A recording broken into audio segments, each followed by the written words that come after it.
Hello, and welcome to our ImpactWayv podcast series, uh, Making an Impact. I'm Karen Talamelli, and my guest today is Krystle Saulsberry. Krystle is an entrepreneur, an author, pageant expert, and digital creator, founder of Krystle Clear Pageantry, as well as being a philanthropist. Krystle, welcome. Would you like to tell us a little bit about yourself? Absolutely. Thank you so much, Karen, for having me and for the ImpactWayv family. You've kind of given my bio in a short form, but once again, I'm Krystle Saulsberry.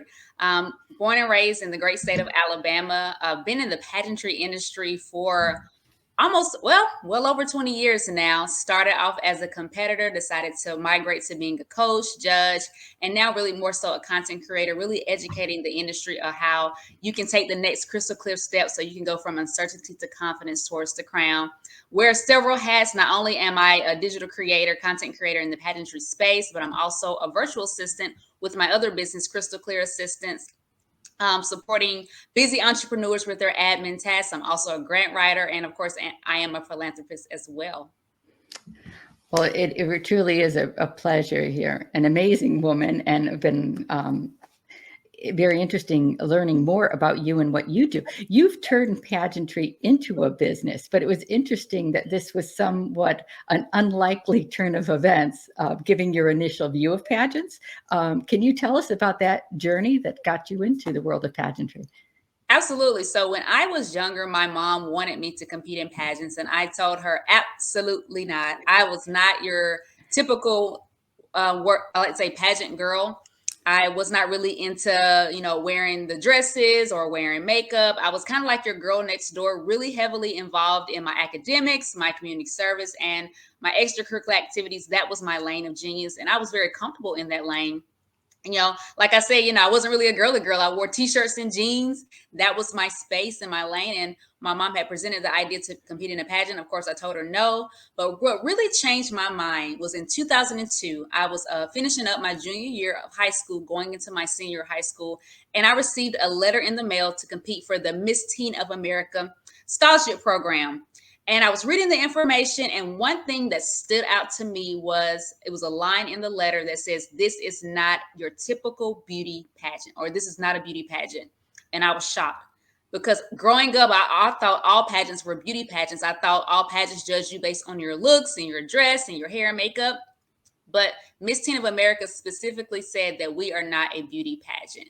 So as I was beginning to read a little bit more about the pageant system, how they recognize the girl for her academics, her community service, her extracurricular activities, and just the girl as a whole and her understanding of the world around her, I knew that I had found a system, a pageant that was for me. So I dove right in. Me and my mom, we dove in together because, with any time with a pageant, when you're so young, your parents are very involved in that journey with you. Had no idea about competing. We just dove right in. And I will say that I was very successful in that pageant system. I received 2 awards, the 17-year-old Achievement Award and the Community Service Award.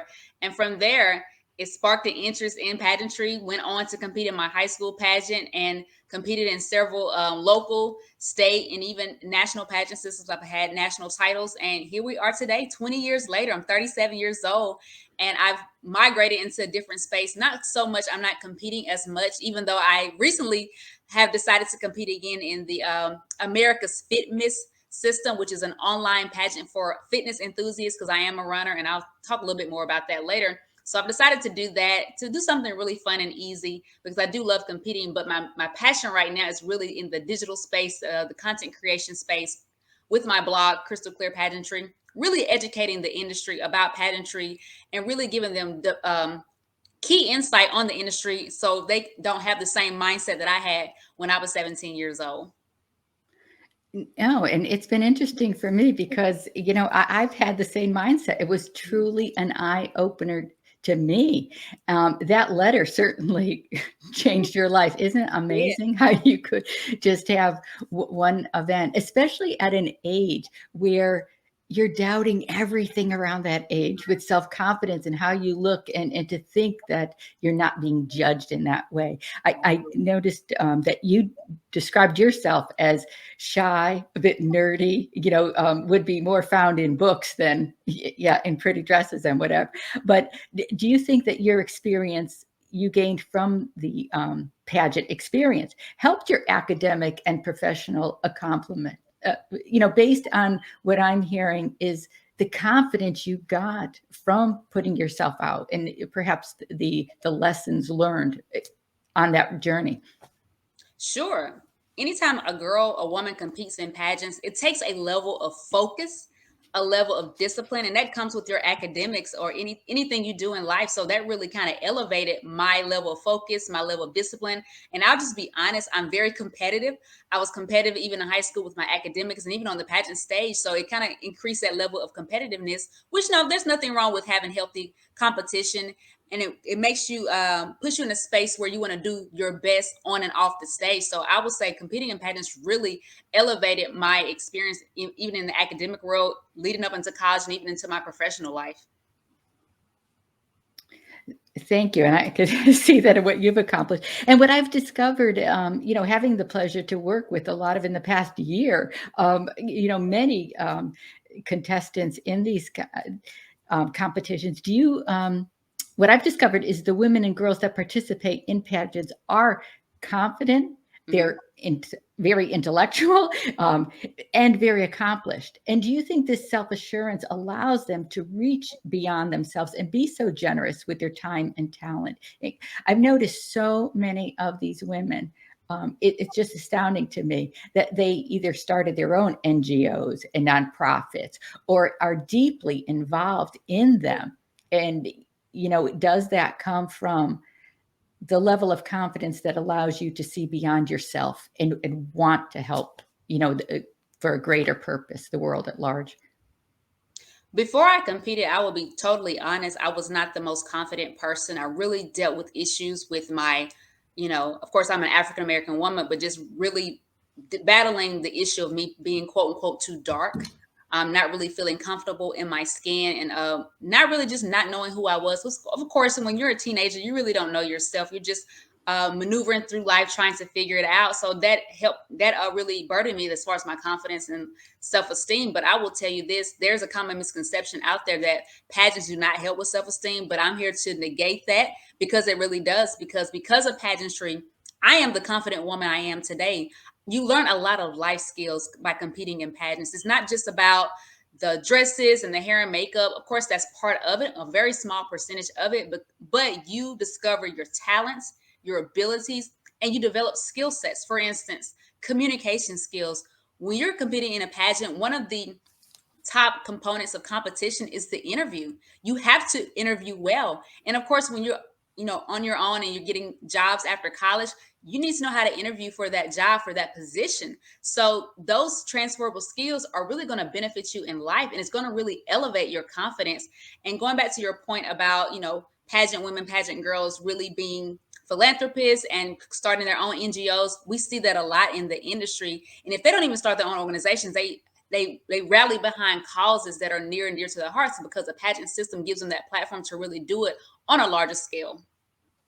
Oh, thank you. And you're absolutely right. Just in academics, whether you're applying for, college or a job, all of these extracurricular really just, show the type of well-rounded person that you are, and definitely a team player too.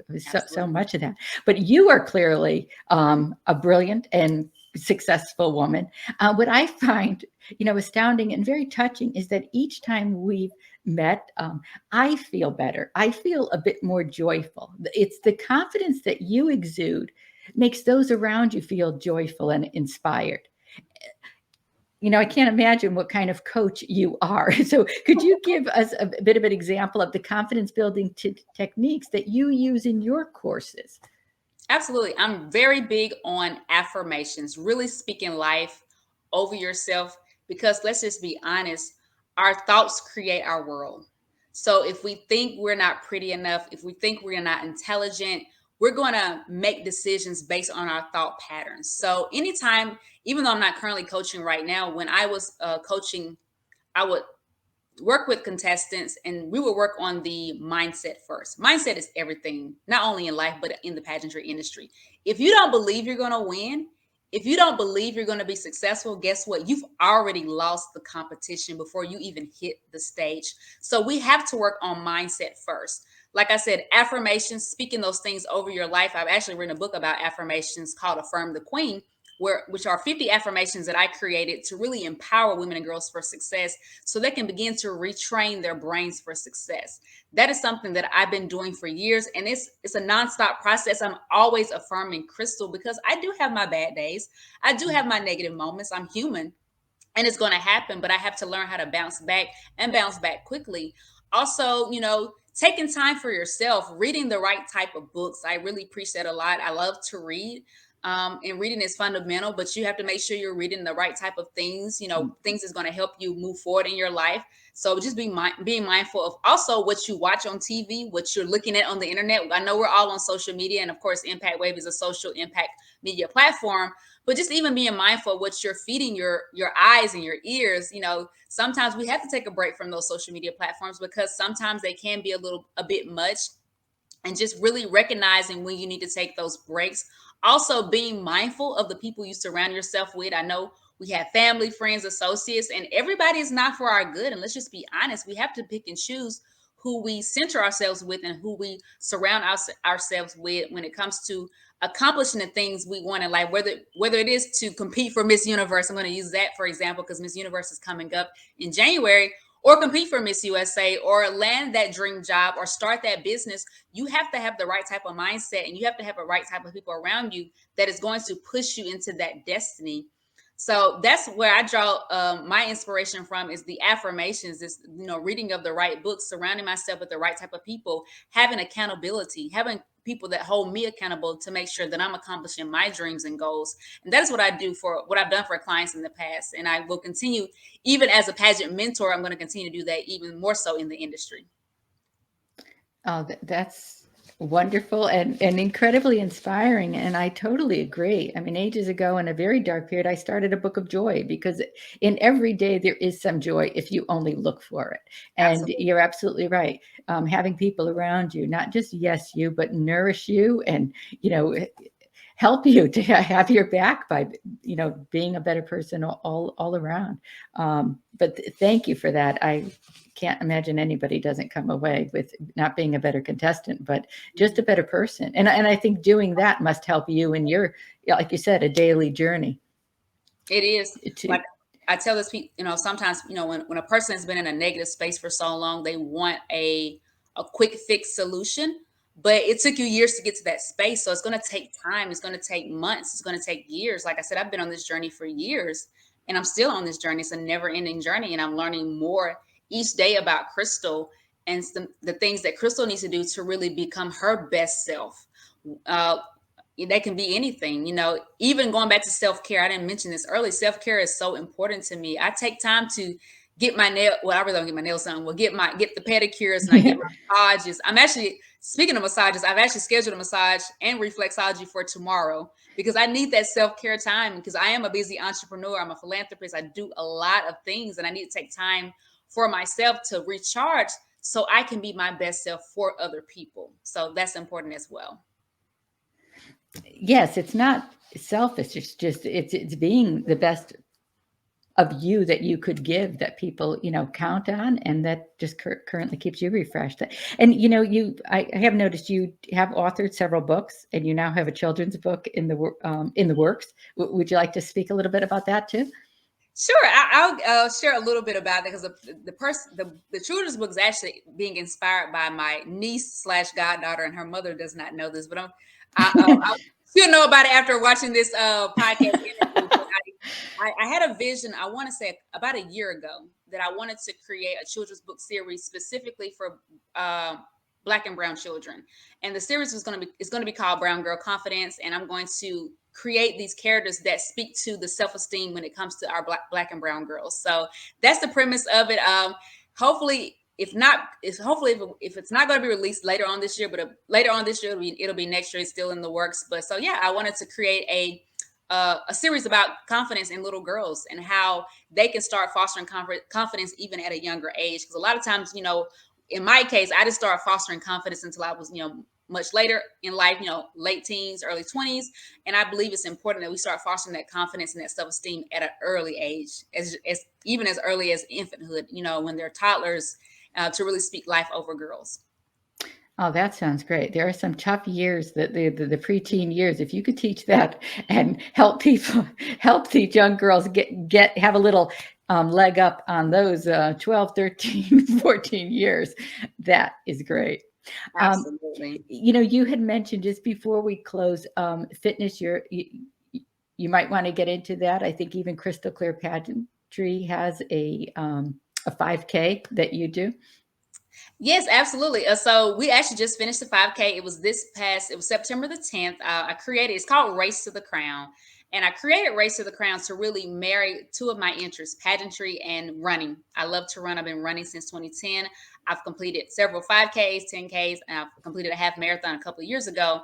And I understand the importance of really staying fit for the crown. That's kind of my tagline, and just really empowering pageant women and girls that, you don't have to be a size 2, or it doesn't matter what size you are. We all need to be healthy, and that sometimes start as simple as walking in your neighborhood, or even running. I know everyone is not a runner, and one of the things I love about Race to the Crown, we're a very inclusive race, meaning that you don't have to be a runner. You can be a walker, you can be a jogger, you can do a combination of both. You can do it on a treadmill, you can do it outside in your neighborhood at the track. It's very inclusive, and of course we've actually in the past had people that have intellectual disabilities that have participated, because we want to make it accessible for all, because everybody can enjoy fitness. Everybody can enjoy exercise, and it's super important to really preach that message, not only in the industry but in the world, at the world we are in, because we want to be here for a while and we want to take care of ourselves. So it just happened this past September the 10th. This was our 3rd year, and of course we're going to have it again next year. It is a virtual 5K currently, so anybody in the United States, specifically the 48 contiguous states, can participate in Race to the Crown. But there are goals to move it into an in-person race now that we're the pandemic is kind of somewhat behind us. So be on the lookout for the in-person race, and maybe a couple of years before I maneuver into that space. But it is currently a virtual 5K, and September of 2023 we're coming back good and strong. Well, that's great. And actually, something you said before about